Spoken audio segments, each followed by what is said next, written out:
Lettre d'un maître soufi, le Cheikh al-Arabi ad-Darkawi, traduite de l'arabe par Titus Burkar, aux éditions Arche Milano. Chapitre 7. Sachez que Dieu vous soit miséricordieux, que le faqir, c'est-à-dire le pauvre envers Dieu, lorsqu'il échange le souvenir de toute chose pour le souvenir, le dhikr de Dieu, rend sa servitude pure. Et qui sert Dieu purement et sans mélange est saint. Que la malédiction de Dieu soit sur celui qui ment. Ne vous souvenez-vous donc que de Dieu, ne soyez qu'à Dieu, car si tu es à Dieu, Dieu sera à toi. Et bienheureux celui qui est à Dieu, de sorte que Dieu est à lui. Qu'il suffise, pour prouver l'excellence du souvenir dhikr de Dieu, de mentionner sa parole, « Souvenez-vous de moi, je me souviendrai de vous ». Et celle que le prophète, que Dieu le bénisse et lui donne la paix, relata de la part de son Seigneur, « Je suis le compagnon de celui qui m'invoque ». Mon maître, que Dieu soit satisfait de lui, me disait « J'aime ce que j'entends dire contre toi ».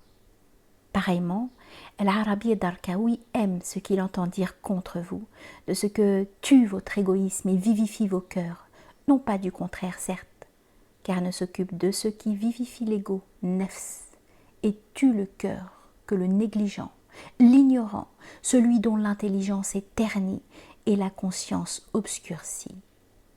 Car l'homme n'a qu'un seul cœur. Dès qu'il se tourne d'un côté, il se détourne de l'autre, puisque Dieu n'a pas mis deux cœurs dans les entrailles de l'homme, selon la parole de Dieu, exalté soit-il.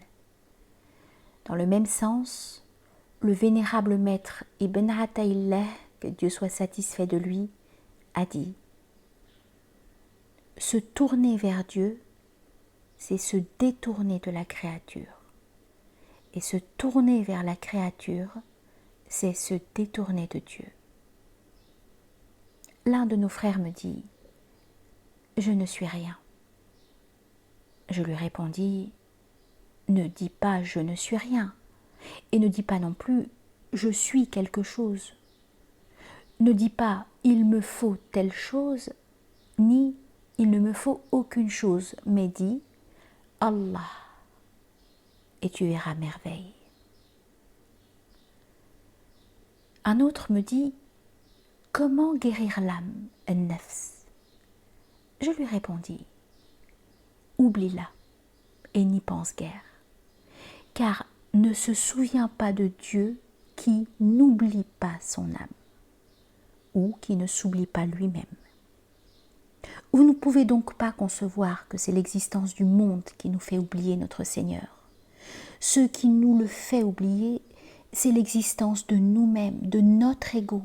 Rien d'autre nous le voile que le fait de nous occuper, non de l'existence comme telle, mais de nos désirs.